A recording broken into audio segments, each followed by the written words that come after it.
Hey friend, I've got an interesting question for you today. Have you ever sent a note?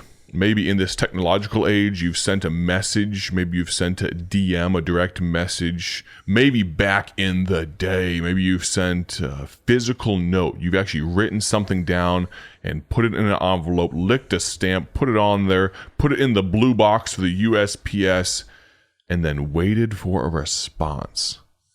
How disappointing is it when you don't get a response? Well, we're going to talk about that today because it pertains directly to Austin Marriott's story. For those tuning in for the first time, Austin Marriott is my brother-in-law. He's the operations manager for Bible Tracts, Inc., the parent ministry of this radio broadcast. He's the lead designer, man of many talents, wears many different hats. And today he's going to put on the hat of storyteller. He's going to continue telling about how he came to be where he is. You say, what does that mean? Well, you're going to have to tune in. You're going to have to listen. Maybe you need to go find the archived versions of this broadcast in podcast form. Just search for Bible Tract Echoes. You can Google it, but search for it on any podcast platform. But today, we're picking back up in the story where he had just sent, I think, a Facebook message to what he believed to be his paternal grandfather, his biological grandfather, trying to establish a connection. So, Brother Austin, jump in here. We've got plenty of time today, but we've got a lot more story to cover before the end of this week. So, give us a little bit of a recap and take us on. All right. And so we had found out through my biological mom that my paternal grandfather was a Bible-believing independent Baptist preacher. And that was just mind-boggling to me. And also that the man that she considered was her father was also an independent Baptist preacher. My heritage on my adoptive side is independent Baptist churches, serving in ministry, being a part of churches, preaching. And now learning on my biological side, the same concept was just phenomenal. And through her story, finding out that this paternal grandfather had an interest in adopting me when I was born. So just that innate desire to find this man who more than likely believes just like I believe, grew up the same way that I grew up, and had a desire to adopt me, wanting to learn about him and just tell him, hey, here I am, this is what I'm doing. God's been so good. So through a myriad of events, we got to a point where we thought we had found him on Facebook, sent him this message, very, very long, in depth, just bearing my soul to this man that I believe I am your grandson. Hit send, and with bated breath, thought surely within an hour I'm going to get a response. No response. Days go by, weeks go by, months go by, zero response. It was a little disheartening. I thought, well, maybe he read it. I didn't really understand all the metrics of Facebook, whether it's a read receipt or not, or did he read it and just ignore me? Did he read it and say, this kid's crazy, there's no way? Or I don't know. I was unknown. So during that time of the unknown, there was a gentleman who was a part of the same ministry as Miss Judy Garris, Brother Ron Garris, Rock of Ages. And he was up at our church that I grew up at in Elgin. He was up there, and it was a pastor's conference, I believe it was. And my dad, after one of the evening services, sat down with him during a meal that was served for all of the delegates. And he sat across the table from him, and they began to talk. And as the conversation progressed, he asked him, he said, hey, by chance, do you know? And he mentioned my grandfather's name. And he said, he pastored a church in Georgia, and so they began to talk, and this gentleman said, I do know that man. And so my dad was elated, just shocked. And he said, he told my story briefly and said, we just would love to be able to reach out to him, tell him where Austin's ended up. And he said, well, let me figure out, let me see what I can do. And so this was probably in September. This was back in, I would say, I think it was 2016, I believe it was, September 2016. My dad let me know that, he was going to try to get this contact information, and kind of the whole contact spark was reignited, and we were excited. This is going to be awesome to be able to find him and tell him what's been going on. Well, time passed. Again, days, weeks, months. Literally almost forgot about it, that it's just not, it just isn't in God's plan. Well, May of 2017, I get a text from my dad. He said, I just got this from, he named the gentleman. He said, here is your grandfather's phone number. And I didn't know what to do. Again, all the thoughts of what's his relationship with his son? Is he up in years so much that his son is caring for him? Do they live together? Am I going to cause this just massive rift? And so I began to pray. I prayed for 2 weeks, and I just begged God, just, Lord, what would you have me to do? And those 2 weeks went into 3 weeks and 4 weeks. And it was in the beginning of July 2017. We were driving back from my nephew's birthday party. I just looked at Rachel and I said, you know what? It's time. I'm going to make that call. We actually, I think we decided before we left, because I don't think we stopped and switched drivers, but she took the driving position and I sat in the passenger seat. We recorded the phone call. I have the phone call, and I called. I dialed the number.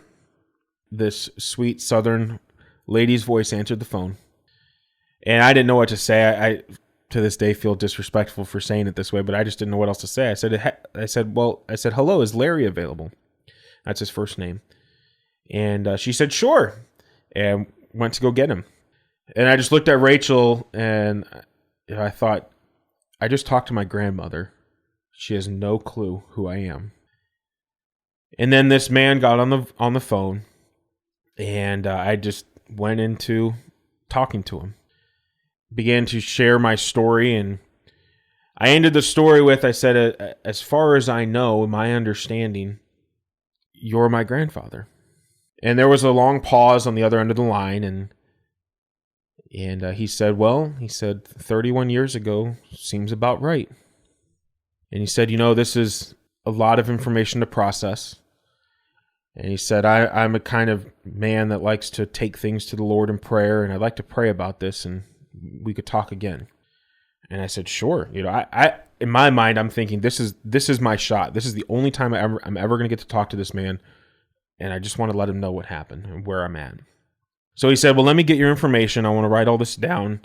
And he said, I apologize. I'm a little hard of hearing. And, could you repeat things? And so again, I shared with him that, I was married to my wife, Rachel, and we have 2 children, a girl and a boy. And her name's Adelaide. His name's Lemuel. And that I'm a youth pastor at an independent Baptist church in Illinois, growing up in independent Baptist churches my whole life. And as he's writing all this down on the other end, he just keeps saying, that's awesome. Oh, that's awesome. Oh, that's awesome. And he said, now you said you have 2 children. And I said, yes, sir. And he said, okay, now give me the name of the first. And I said, her name is Adelaide. He said, spell that for me. And I spelled out her name. And he said, okay, he said, now you said you had a son.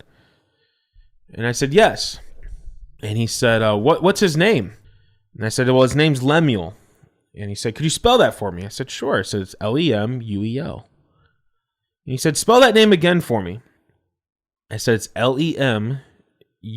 And as I'm spelling this name, I hear this grandfather preacher chuckling.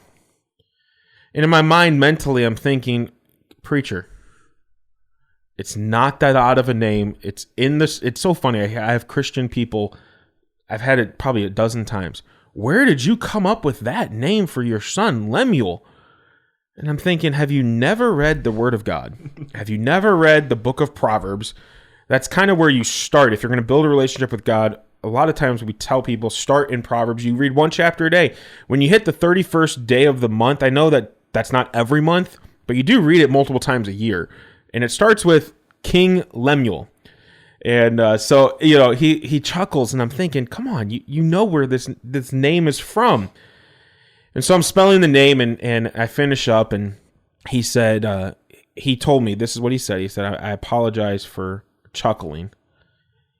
He said, but my grandfather's name was Lemuel, and he was a Baptist preacher.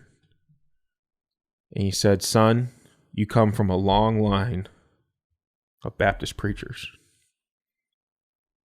When he said that, Rachel almost swerved off the road. You could hear it on the phone call. She was hooping and hollering. I was bawling. You see, Rachel and I almost did not name our son Lemuel. We had 2 names picked out. She loved the name Lemuel. I liked a different name. Our father-in-law, her dad, razzed us the hardest about this name Lemuel. Just went on and on relentlessly, just giving us a hard time. But we stuck with it, and we decided that that is what his name was going to be. And without us even knowing it, he had a heritage of what would be his great-great-great-grandfather, his namesake, a Baptist preacher. It was phenomenal. I mean, it was unbelievable. And I believe with all my heart that God led us for his name, not for me and Rachel. I mean, it's an amazing aspect of the story, but he did that for my grandfather. He did that for him.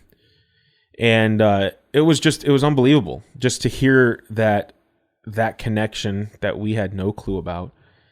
And it was really just an amazing thing. And he said, I'd love to pray about that. I'd love to talk again.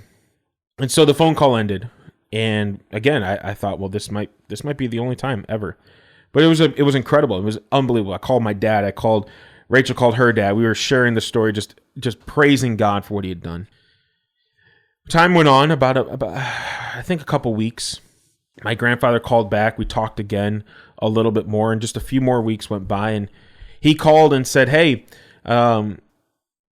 myself, my wife, and my brother and his wife, we're going to come up to Kentucky. Once we're done there, we would like to continue on and come meet you. And I said, yes, I'll make it. I don't care what's on the schedule. I'll make it work. And you'll have to hear the story of when he comes and meets me for the first time. And you can hear that story tomorrow. I hope we've left you on a cliffhanger. I hope we've left you anticipating and looking forward to what's to come tomorrow. I know I am. I've heard parts of this story before, and I am looking forward to hearing it tomorrow. You're not going to want to miss it. You can tune in right here on the Bible Tract Echoes radio broadcast. Thank you so much for listening today. Do not miss what God has for us tomorrow. Have a great day for his glory, and God bless. Thank you for joining us today for Bible Tract Echoes, a ministry of Bible Tracts Incorporated. If you would like to receive a free sample packet of all of our tracts, you can contact us by calling 309-828-6888. That's 309-828-6888. Our mailing address is P.O. Box 188, Bloomington, Illinois, 61702. A faster way to contact us is to go to our website at BibleTractsInc.org. That's BibleTractsInc.org. There you will find more information about our ministry and details on how you can support Bible Tracts Incorporated. Thanks for listening, and may the Lord richly bless you as you serve Him.